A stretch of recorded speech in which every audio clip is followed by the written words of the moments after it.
Mi primera imagen del pueblo fue un caserío gris envuelto en una neblina tan densa que los faroles de la carretera parecían flotadores oxidados balanceándose sobre un océano espectral. Iba al volante de un mini prestado, con las ventanillas empañadas y la radio apagada para no distraerme del extraño silencio que acompañaba al amanecer en la frontera. Ningún pájaro trinaba, ningún gallo saludaba el día, solo el chillido ocasional de los frenos al tomar las curvas sobre un asfalto agrietado que, según el mapa, terminaba justo en la línea imaginaria que divide los condados. Llevaba semanas rastreando un suceso del que apenas quedaban susurros, una masacre o quizá algo peor ocurrida entre noviembre y diciembre de 1979 en un lugar llamado Drunkering Cross, un caserío tan minúsculo que ni el servicio postal lo consideraba prioritario. No había registros oficiales ni folletos turísticos ni placas conmemorativas. En la base de datos de la Biblioteca Nacional el nombre del pueblo aparecía una sola vez en una carta al editor donde un viejo periodista alegaba que el censo de 1980 había olvidado a 100 y tantas almas. La carta fue archivada y nunca contestada. Lo que me impulsaba no era el morbo, sino la deuda profesional. Soy historiador independiente, especializado en omisiones. Cuando un acontecimiento desaparece de los libros, mi trabajo consiste en seguir la línea punteada hasta su extremo y preguntar qué mano sostuvo la goma de borrar. A menudo descubro simples errores burocráticos o embustes políticos que se resuelven con una fotocopia. Esta vez, en cambio, me topé con miedo genuino. Cada testigo indirecto rehuyó mis preguntas. Un excoordinador de la Cruz Roja cerró la puerta apenas mencioné Drunkering, una monja jubilada tembló y me rogó que dejara a los muertos dormir. Ese pavor importaba tanto como los hechos. Aún así, lo que finalmente me condujo hasta la carretera fronteriza fue una caja de madera que recibí por mensajería sin remitente. Dentro había un magnetófono portátil y 3 cintas etiquetadas con marcador azul, Informe 1, Informe 2 y Desenlace. Las cintas contenían la voz temblorosa de un tal Patrick O'Haydin, quien se identificaba como maestro de primaria jubilado y último superviviente del incidente. Al principio pensé que era una broma, luego escuché la angustia en sus susurros y comprendí que describía algo que lo había roto. Sostuve aquel aparato durante horas, encendiendo y deteniendo la reproducción, intentando decidir si debía creerle. Al final, la voz de Patrick me ofreció un anzuelo imposible de ignorar. Si alguien escucha esto, acuda a Drunkering Cross antes del 14 de noviembre. Busque la escuela. Allí enterré la prueba. Las coordenadas correspondían a la frontera con Irlanda del Norte, donde los caminos secundarios son más viejos que las propias leyes que intentan vigilar el contrabando.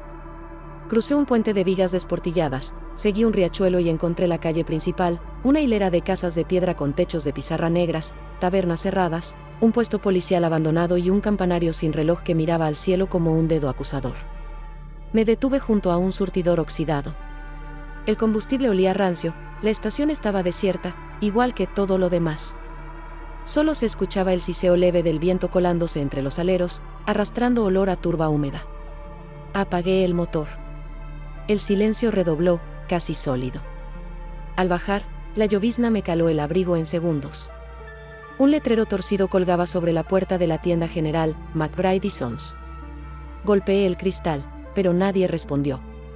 Empecé a caminar sin rumbo, observando fachadas selladas con tablones. La herrumbre dibujaba lágrimas en cada aldaba. Más allá, un columpio oxidado se mecía solo en un patio de recreo cercado por zarzas. Tomé nota mental de la escuela, un edificio rectangular con ventanas rotas, un mástil sin bandera y grafitis cubiertos por musgo. La cinta de Patrick decía que allí hallaría la prueba, pero algo me detuvo. Quizá el presentimiento de que no estaba solo, pese a la ausencia visible de vida. A mitad de la calle vi una bicicleta tirada sobre la cuneta. Tenía el sillín rasgado y el manillar torcido, como si hubiese sido arrojada con violencia. El barro la cubría parcialmente, pero el metal aún brillaba bajo la lluvia, señal de que llevaba poco tiempo allí. Me agaché para examinarla. Iniciales grabadas en la barra, SM. Pensé en un niño que tal vez huyó. Entonces escuché pasos tras de mí, chapoteos leves. Me erguí, al otro lado de la calle, una anciana delgada me observaba desde la puerta entreabierta de una casa violeta.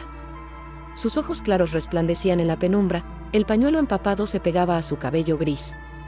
No dijo nada. Levanté la mano para saludar. Ella apartó la mirada y murmuró algo, luego retrocedió y cerró la puerta con un chasquido seco. El cerrojo giró 2 veces. El encuentro duró apenas segundos, pero quebró el hechizo de desolación absoluta. Decidí que la escuela podría esperar. Me acerqué a la casa, esquivando charcos, y llamé. No contestó. Golpeé otra vez, un visillo tembló, mostrando la sombra encorvada de la mujer. Disculpe, dije en voz alta. No quiero molestar. Vengo en busca de información histórica. Soy investigador. La puerta no se abrió, pero la anciana habló a través de la madera, con un acento áspero: váyase antes de que oscurezca. Nadie aquí guarda historias, solo fantasmas. El señor Patrick O'H. Dean me envió.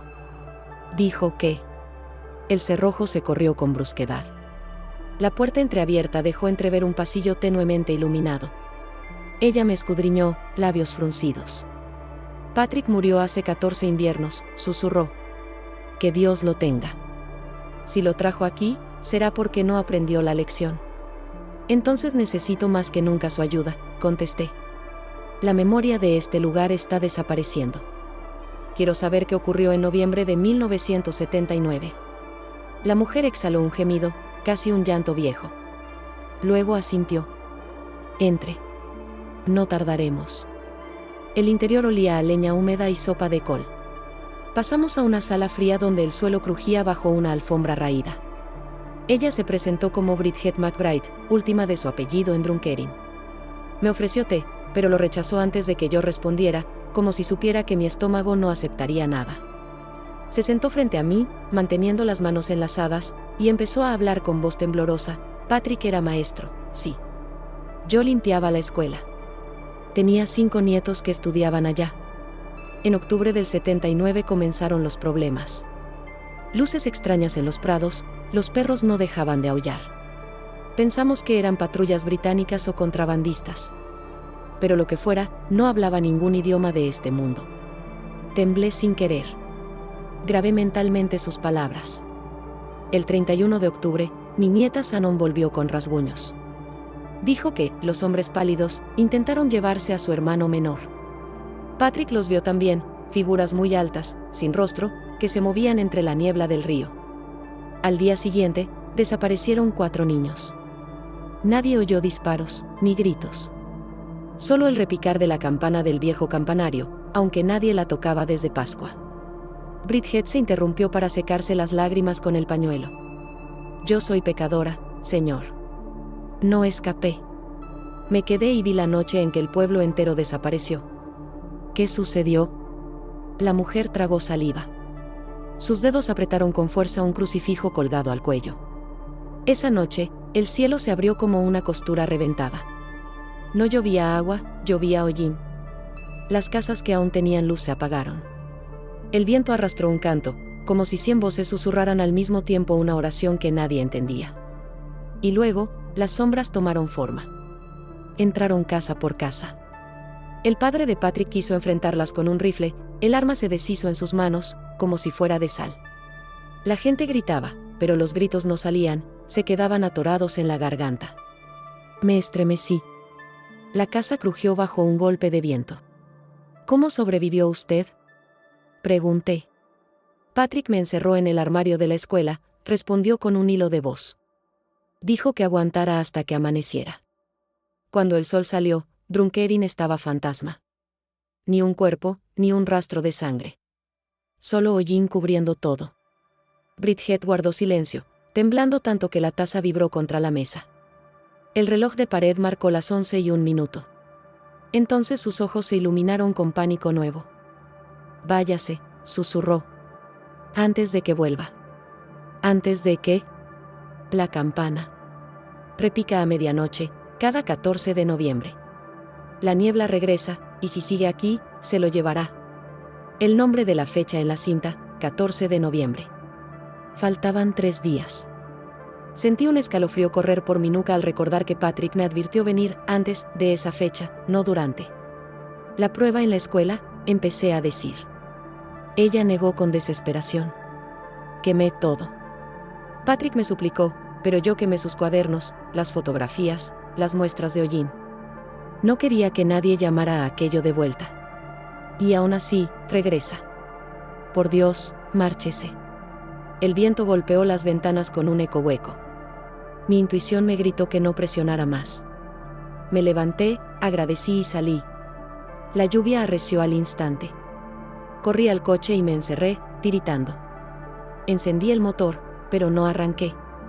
El parabrisas empañado mostraba la silueta de la escuela al final de la calle, las ventanas rotas parecían cuencas vacías. Mi parte racional insistía en que debía documentar el interior y buscar cualquier evidencia, incluso si Bridget aseguraba haberla destruido. Pero otro impulso, tan primitivo como el miedo a la oscuridad, bloqueaba mi mano en la palanca de cambios. Observé la calle desierta. La bicicleta seguía donde la hallé, como si esperara a su dueño. Revisé la hora, 11:17. Quedaban minutos para el transporte de correo que, según el horario descolorido del poste, pasaría rumbo al norte. Podía subirme y largarme. Sin embargo, mi oficio es hurgar donde nadie quiere mirar. Arranqué el motor y conduje hasta la escuela. El portón de hierro estaba abierto, chirriando con cada suspiro del viento. Aparqué junto al jardín descuidado, justo donde un viejo mosaico formaba las palabras Failte, 1893. Las letras estaban a punto de desmoronarse. Bajé, encendí mi linterna y empujé la puerta principal. Cedió con un quejido. Un olor a madera mojada, moho y tizne me golpeó. El vestíbulo aún exhibía los pizarrones. En el suelo, pupitres volcados y montones de papeles ennegrecidos por la humedad daban la impresión de un aula abandonada ayer. Crucé el pasillo central. El eco de mis pasos se multiplicaba en la soledad. Llegué al despacho del director. La manija colgaba rota. Empujé. Dentro, los archivadores habían sido vaciados, carpetas esparcidas mostraban manchas circulares de quemaduras, como hormigas surcando papel carbonizado. En un rincón, una caja fuerte abierta y vacía se oxidaba. Nada. Avancé hasta la biblioteca. Los estantes estaban desarmados. Pero bajo un tragaluz roto, di con una trampilla en el suelo. El candado se había partido tiempo atrás. El polvo revelaba huellas pequeñas, quizá de roedores. Abrí la trampilla y apunté la linterna, escalones de piedra descendían a un sótano reducido. Me metí, conteniendo la respiración. El aire era aún más pesado allí abajo. A los 3 escalones, el foco iluminó una mesa infantil con 4 sillas diminutas. Sobre la mesa, un cuaderno azul de espiral permanecía intacto. Me acerqué, la cubierta estaba limpia de hollín. Lo abrí, dibujos infantiles en crayón representaban figuras con extremidades larguísimas, cabezas ovaladas y ojos ausentes. En el margen, una anotación adulta, caso número 4, LE. Pasé la página, más dibujos, esta vez de árboles torcidos como si fuerzas invisibles los empujaran hacia el suelo. Otra nota, caso número 5, padrón intestinal anómalo. Me ardieron los ojos. Aquello era el cuaderno de Patrick, la prueba que Bridget afirmó haber quemado. Entonces un golpe metálico retumbó arriba. Me giré, un tablón se deslizó sobre la trampilla, clavándose como un obturador. La linterna tembló en mi mano. Golpeé la escalera, oxidada. Empujé la trampilla, sellada. El sótano había quedado a oscuras, salvo por el halo pálido de mi pequeña lámpara. Y entonces, desde el rincón opuesto, llegó un sonido raspado, como uñas sobre ladrillo. Apunté la luz. Algo se movía más allá de una silueta alta, doblada, que se escurría con la flexibilidad de un artrópodo. Su sombra creció sobre la pared. Mi respiración se cortó, sentí como el corazón me martillaba la columna. Lancé un grito, un reflejo inútil que se tragó la penumbra. La figura se acercó, deslizando una extremidad que parecía un brazo múltiple. Me presioné contra la pared y, en un arranque de desesperación, arrojé la linterna hacia la criatura. El chasis metálico giró por el aire, y las pilas saltaron al chocar contra el suelo, apagando el mundo. Pude oír mi propio grito resonar en la oscuridad, seguido de un silencio tan absoluto que hasta el latido de mi sangre parecía blasfemo. No sé cuánto tiempo pasó antes de que una luz tenue parpadeara sobre mi rostro y el sonido distante de una campana se colara por las grietas del suelo. La linterna agonizante titilaba a unos pasos de mí, proyectando destellos irregulares que apenas arañaban la penumbra. El leve fulgor reveló que la silueta, o lo que fuera, había desaparecido como tragada por la roca, solo quedaban arañazos profundos en el revoque, húmedos, como si hubiesen sido tallados hace segundos. Me arrastré a tientas hasta la linterna, palpando el suelo frío, y topé con las pilas, con manos temblorosas las encajé de nuevo. Cuando la luz volvió, también regresó un rumor distante, campana grave, 7 tañidos que se disipaban en ecos imparables, demasiado lentos para ser un reloj. Miré mi teléfono. La pantalla cuarteada mostraba las 23:59. El cuaderno infantil seguía abierto junto a mis rodillas. Entre las páginas rasgadas sobresalía un sobresellado con cera, rojo oscuro, el sello estampado con un triskel celta rodeado de ramas. Rompí el lacre. Dentro había una única fotografía, la fachada de la escuela al amanecer, y frente a la puerta 8 niños formando una fila rígida. Todos miraban a la cámara con ojos en blanco, pupilas ausentes, sonrisas heladas. Detrás de ellos, apenas distinguible, se alzaba una figura alta envuelta en bruma, sin rasgos, pero con brazos que parecían alargarse hacia los niños como columnas de humo. El dorso de la foto llevaba garabateada la fecha, 14 de noviembre de 79, y la palabra, testigo. Un chasquido me obligó a alzar la vista, la trampilla se levantaba sola, rechinando, como abatida por un resorte. Subí los peldaños a toda prisa, agarré el borde y me impulsé fuera. El aula estaba vacía a excepción del retumbo sordo del viento. Otra campanada, la octava, vibró por el pasillo, grave, húmeda, con un temblor abajo que más parecía un gruñido. Corrí hacia la salida, pero apenas di 3 pasos, el pasillo entero se cubrió de niebla, brotaba del suelo como vapor de agua hirviente, espesa, gris verdosa. Sentí olor a turba quemada y aliento viejo. Entre el velo distinguí siluetas, niños y adultos mezclados, quietos como figuras de cera. Sus cuerpos se transparentaban, y donde esperaría ver rostros encontré huecos oscuros. Intenté rodearlos, mas cada vez que avanzaba el pasillo parecía extenderse, como si las puertas se alejaran. Los entes se giraban, no moviendo músculos sino pivotando, y sus huecos faciales me siguieron. Quise gritar, no para pedir ayuda, sabía que nadie escucharía en ese caserío muerto, sino para recordarme que estaba vivo. El sonido salió débil, ahogado. La 9ª campanada reverberó, la niebla onduló y las figuras se disolvieron frente a mis ojos. Aproveché aquella grieta en lo irracional y avancé a toda velocidad. La puerta principal apareció, pero su marco era ahora de madera nueva, reluciente, sin los grafitis que antes la mancillaban. Al abrirla, no hallé la calle de Drumkerin sino un patio repleto de niños uniformados formando filas perfectas, murmurando algo entre dientes. Sobre ellos, el cielo brillaba como un vidrio manchado de aceite, con remolinos violetas. Curiosamente, la lluvia había cesado. Me quedé petrificado en el umbral. Los niños, no mayores de 10, entonaban una letanía casi inaudible, cada sílaba idéntica a la anterior, desprovista de idioma. Cuando percibieron mi presencia, los 100 rostros se giraron al unísono, rostros vacíos, piel tensa como pergamino. Sonreían mostrando líneas finas en lugar de bocas, como cortes de bisturí recién suturados. Un hormigueo helado me trepó la columna. Con la 10ª campanada, el cielo se fisuró en varios puntos, grietas de luz rojiza por donde se asomaban sombras colosales. Los niños elevaron los brazos, como invitando. Entendí, con una precisión escalofriante, que aquello replicaba la escena original, un ciclo condenado a recrearse cada 14 de noviembre, tal vez hasta que alguien interrumpiera la liturgia o quedara preso dentro. Pensé en Bridget, probablemente encerrada tras su puerta violeta, rezando para que la campana terminara sin reclamar un nuevo tributo. Pensé que si yo desaparecía, nadie vendría a romper el círculo. El cuaderno en mi mano ardía, vibrando como un corazón ajeno. Recordé la voz grabada de Patrick: entiérralo donde no lo encuentren, o volverá. Él había fallado, Bridget había intentado quemar evidencias. Yo necesitaba otro enfoque. Retrocedí a la escuela, atrancando la puerta. Busqué en los bolsillos hasta hallar un viejo mechero y un frasco plástico de gel hidroalcohólico que me acompañaba desde la pandemia. Empapé las páginas del cuaderno con el líquido, prendí la llama. El fuego se aferró al papel y chisporroteó, difuminando las figuras horribles en una danza naranja. El humo olió a plástico y hierba seca. Aunque me dolió destruir la prueba, intuía que era un nodo que alimentaba la liturgia.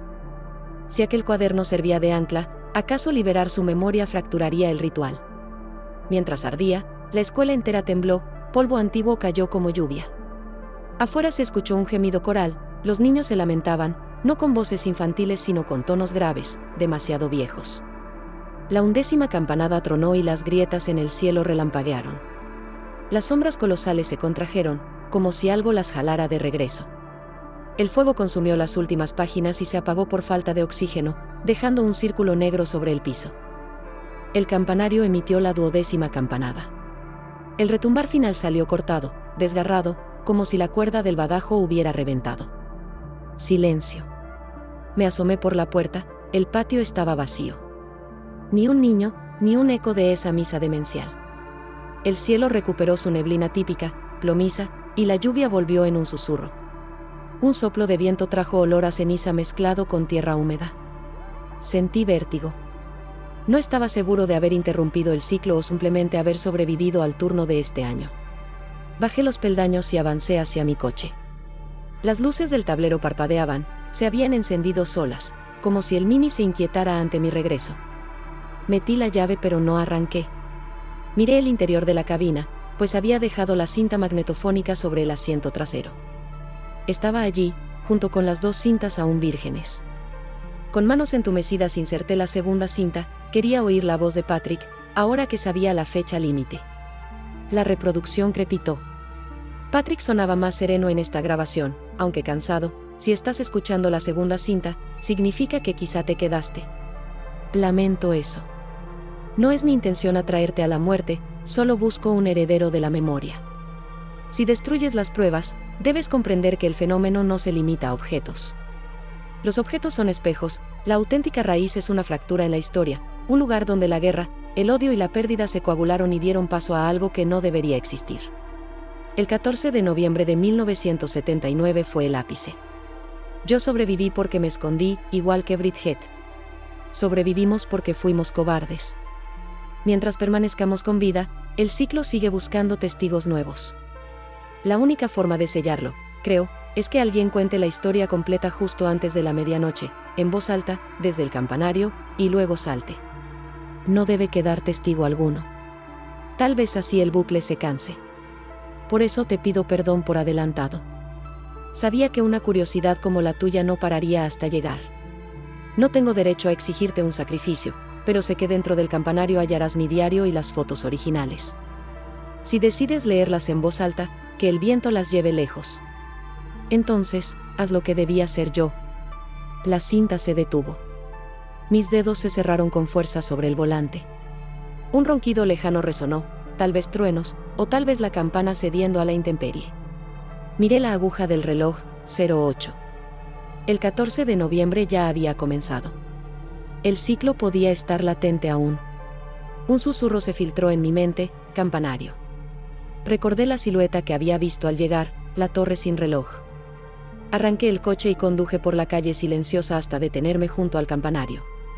Bajé, iluminé la entrada, portón arqueado, puerta entreabierta, los goznes gimieron como si llevasen años esperándome. Un olor punzante a hierro viejo me recibió. El interior era un cilindro de piedra, espacioso. Subí la escalera de caracol. A cada vuelta, mi calzado movía polvo y piedrecillas. En la penumbra noté dibujos de tiza en las paredes, trisqueles, cruces celtas y palabras gaélicas para cerrar y volver. Al final de la escalera, la sala donde estaba la campana se abrió como un nido oscuro, la campana colgaba, agrietada, sostenida por vigas carcomidas. En el piso hallé un cofre de madera, cubierto de hollín. Lo abrí con un chirrido. Dentro, envueltos en paños de lino humedecido, reposaban cuadernos, fotografías y fichas médicas. Un diario con la firma de Patrick al inicio: si lees esto, conviértete en puerta o en muro. Páginas y más páginas narraban visitas de inspectores británicos, desapariciones de ganado, el ascenso de niebla extraña y finalmente la noche del suceso, los Colsach, así los llamaba, seres sin rostro atraídos por la guerra humana, que arrebataban recuerdos de los vivos para alimentar el vacío entre mundos. En la cúspide de la campana alguien había tallado: un historiador callado es cómplice. Las vigas crujieron sobre mi cabeza, gotas de lluvia se filtraban, resbalando por la superficie corrompida del bronce. Escuché un lamento lejano, no provenía de la escuela ni de las calles, sino de lo alto, quizá del cielo desgarrado. Y comprendí que todavía había tiempo antes de la medianoche siguiente para que el ciclo reiniciara con un nuevo banquete. Leí en voz alta, página tras página, todo el diario de Patrick. Mis palabras resonaban en la bóveda en ruinas, repitiendo nombres de niños perdidos, de madres que se volvieron locas buscándolos, de soldados que huyeron antes del amanecer. Sintiendo cada frase como un clavo empujado contra la garganta, seguí hasta el final. Afuera, el viento subía de tono. Miré mi reloj, 23:42. Cerré el diario. La oferta de Patrick zumbaba en mi memoria. Cuenta la historia completa y salta. Apoyé las manos en la barandilla baja de piedra que rodeaba la campana. El piso de la torre estaba a 20 metros del suelo. Una caída acabaría conmigo. Imaginé mi cuerpo en la calle empedrada. Unas horas atrás habría sucumbido al terror, ahora una calma extraña me anclaba, nacida del peso de tantas memorias ajenas. Pero algo dentro de mí se reveló. Un periodista muere si la voz se apaga, pero tal vez no era yo quien debía morir, sino la desmemoria. Con un impulso, agarré el diario y lo lancé por la abertura. Las hojas revolotearon, esparcidas en espiral hacia la calle, ráfagas de papel que la tormenta se llevó en múltiples direcciones. Que la historia se dispersara, llegara a 1000 manos, que nadie pudiera borrarla de nuevo. La campana dio un golpazo, pese a que ningún badajo la tocaba, una grieta nueva recorrió el bronce de arriba a abajo, y un polvo gris emergió como aliento final. El aire se volvió más ligero, la noche menos densa. Abajo, las farolas oxidadas chisporrotearon y se encendieron por primera vez desde mi llegada, formando un camino de luciérnagas industriales. Bajé la escalera tambaleante. Salí al empedrado, no quedaba niebla, solo lluvia fina. El viento había esparcido las páginas, inundando las calles con trozos de historia. Recogí uno al azar, una foto de los niños frente a la escuela, pero algo había cambiado.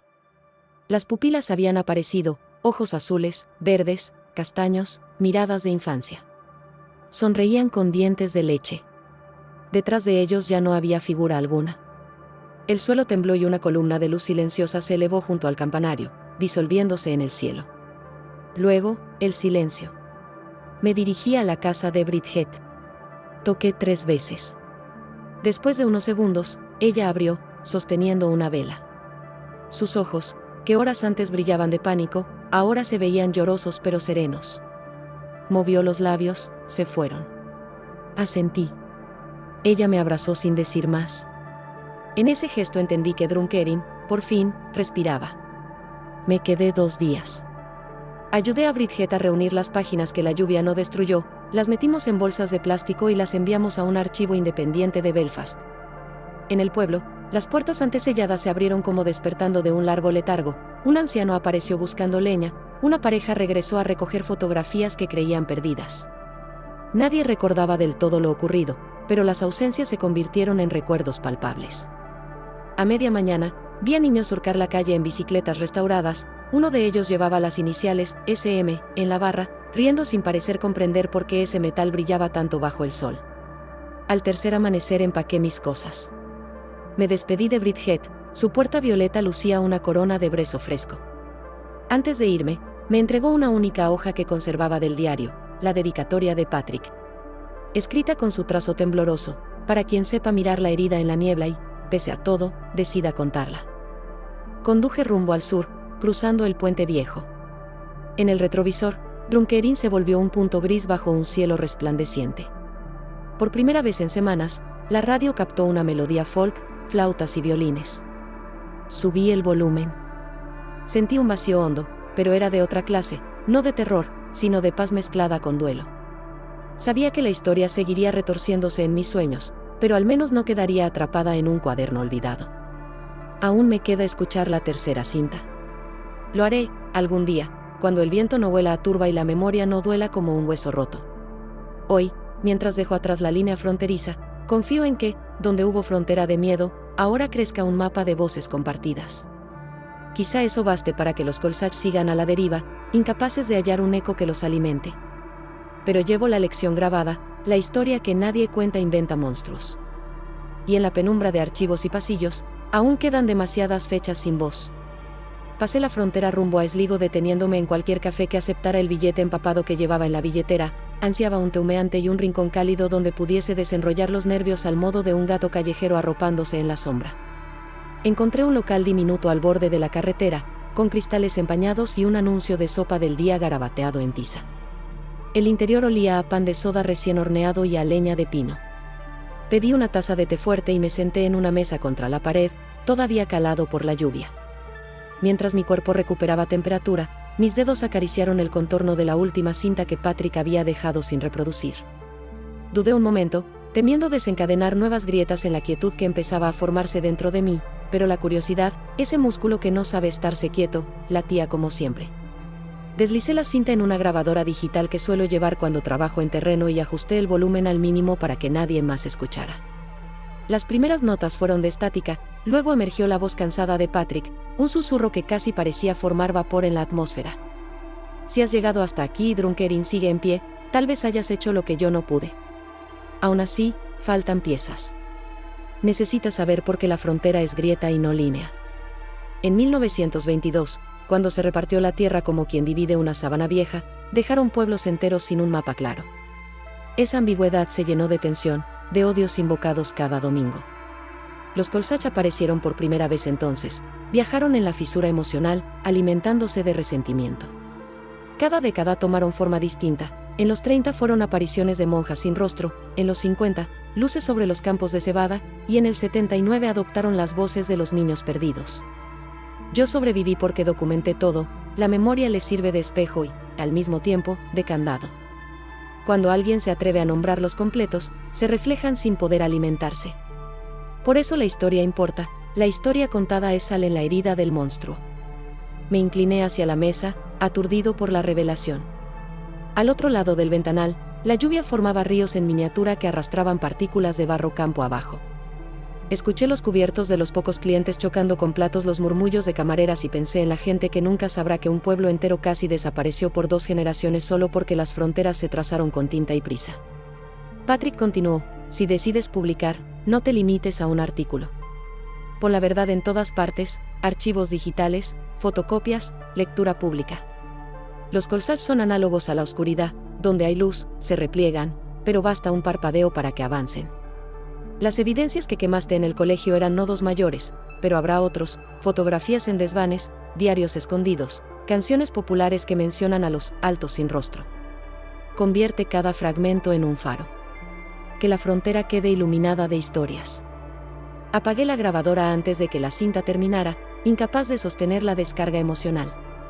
Me froté los ojos y bebí un sorbo de té ya tibio. Toda mi formación académica me exigía organizar fechas, fuentes, citas. Pero lo que había vivido no cabía en actas ni bibliografías sin fracturar la lógica de quienes las leyeran. Y aún así, si no lo hacía, el silencio volvería a ser caldo para el horror. Recordé a Bridget, a los niños que ahora reían con normalidad, ignorantes del hilo frágil que había sostenido sus risas.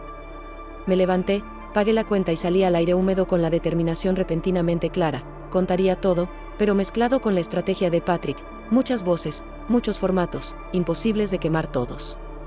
Esa noche alquilé un cuarto en un hostal costeño, de paredes tan delgadas que podía oír el mar al otro lado del pasillo. Extendí en la mesa las fotografías rescatadas, las hojas sueltas del diario que había quedado en mi bolsillo y comencé a escribir, no una crónica formal sino una especie de mosaico narrativo entrelazando mi experiencia con el testimonio de Patrick, con el rumor de coplas viejas que recogí de archivos sonoros universitarios. Cada episodio incluía notas a pie de página que remitían a escaneos de documentos que subía en tiempo real a un servidor estadounidense. También traduje párrafos al inglés, al francés y al alemán, usando mi conocimiento de esos idiomas y un par de herramientas de corrección. La idea era simple, que el texto escapara, como las hojas del diario arrojadas al viento. Trabajé hasta que la laptop me indicó batería crítica. Al cerrar archivos, noté que mi sombra temblaba contra la lámpara, alargándose, tuve un sobresalto, pero era solo el reflejo del oleaje sumado al parpadeo de la bombilla vieja. Me permití sonreír, la paranoia tardaría en irse de mi sistema. Dormí mal, soñé con pasillos repletos de pupitres retorcidos, y desperté con la sirena de un barco entrando a puerto. Desayuné pan con mantequilla y volví a la carretera. Había concertado en Dublín una entrevista con una colega del Trinity College, la doctora Lennon, experta en historia oral irlandesa. No le advertí del contenido, le insinué solamente que traía materiales de folclore fronterizo inéditos. Llegué a media tarde. El campus lucía bullicioso, estudiantes con mochilas pasaban corriendo bajo llovizna leve. Esperé en una cafetería, revisando compulsivamente mi teléfono por temor a ver la pantalla sin señal o imágenes distorsionadas. Ningún fenómeno extraño ocurrió. A la hora acordada, la doctora apareció, cabello recogido, gafas en equilibrio sobre la punta de la nariz, trato amable. Le extendí la foto de los 8 niños frente a la escuela, ella frunció el ceño, intrigada. ¿Dónde obtuviste esto?, preguntó, analizando con lupa la textura del papel. pueblo fronterizo llamado Drumkerin. Octubre o noviembre del 79. ¿Alguna vez escuchó sobre una desaparición masiva en la zona? Lennon negó despacio. Me citó casos aislados de niños cambiados en la tradición, pero nada que coincidiera con la fecha. Le mostré el fragmento del diario de Patrick donde describía a los Colsach. Al llegar a la frase, vienen donde la guerra cultiva silencio, la doctora se enderezó, pálida. Esa línea coincide con un canturreo fúnebre recogido en Clea en 1952, dijo, abriendo en su tablet un audio restaurado. Pulso play, un anciano cantaba en gaélico, casi aullando, sobre seres altos que cruzaban el río cuando el pueblo callaba por miedo. La traducción aproximada decía, ellos beben el eco de los enemigos. Compartí parte de la grabación de Patrick, mantuve fuera la parte sobre saltar desde la torre y la doctora, lejos de burlarse, tomó notas frenéticas. Sugirió reunir un equipo interdisciplinario para investigar, folcloristas, archivistas, incluso físicos de la frontera. Por primera vez, desde la noche del campanario, sentí un alivio auténtico, la carga ya no era solo mía ni de un maestro muerto. Quedamos en vernos en una semana, le di una copia escaneada de todo, cifrada. Ella prometió replicarla con colegas en Glasgow, en Quebec, en Melbourne. Esa tarde, al salir del Trinity, experimenté una sensación extraña, la ciudad vibraba en su propio registro en claxons, risas, vendedores callejeros, sin saber que al norte, en un caserío sin semáforos, una fisura había casi devorado a Irlanda entera. Me pareció milagroso que la gente riera. Caminé hasta el río Liffey, observé las luces reflejadas en el agua y comprendí que las historias nunca son meros pasatiempos. Son diques, barreras de sonido, murallas de palabras. Supe que mi modesta acción quizás había levantado un cerco nuevo, inacabado, pero más firme que el silencio. Volví al hostal costero con la intención de descansar 2 días antes de planear la siguiente fase. Pero al abrir la puerta de mi habitación, encontré sobre la mesa un paquete envuelto en papel marrón. No llevaba remitente. El corazón se me disparó. Acerqué el oído, ningún tic metálico ni zumbido. Interior rasgué con cautela. Dentro había un libro de tapas negras, muy distintas a las del cuaderno infantil, cuero liso, sin título, sin símbolo. Lo abrí de un tirón, páginas completamente en blanco. En la primera hoja, solo una frase en tinta azul: las historias necesitan guardián, no mártir. No había firma, pero reconocí la caligrafía temblorosa de Patrick. Apreté el libro contra el pecho. No era un objeto maldito, no vibraba ni exhalaba hollín. Era un cuaderno virgen esperando contenido.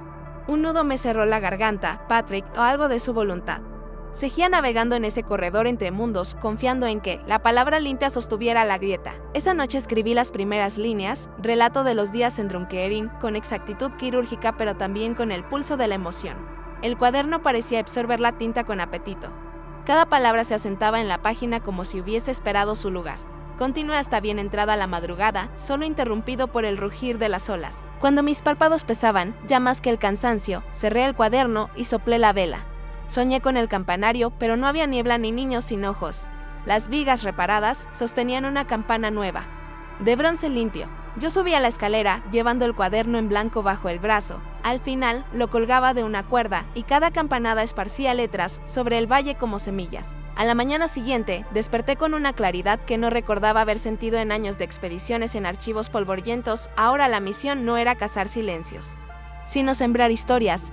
Regresé a México tiempo después, país donde he vivido desde que obtuve la beca de doctorado. Desde mi estudio en Culiacán, seguí compartiendo el caso Drumkerin en conferencias virtuales, artículos desplazados en blogs académicos, podcast de misterio. Cada plataforma añadía una capa de luz. Nunca revelé detalles sobrenaturales sin camuflarlos en la figura de la alegoría. Aprendí que algunas mentes necesitan símbolos digeribles para comenzar a creer, pero, simultáneamente, cargué en servidores cifrados la grabación completa de Patrick, las fotos originales y un manual paso a paso para documentar avistamientos de Colsach en cualquier parte del mundo. S2J circula entre una red de investigadores bajo el sencillo nombre de Proyecto Eco. Han pasado 4 años. La noche del 14 de noviembre de cada año, la paso despierto, pendiente de foros y redes sociales, buscando señales de repetición. Hasta ahora, nada más que rumores sin fuerza.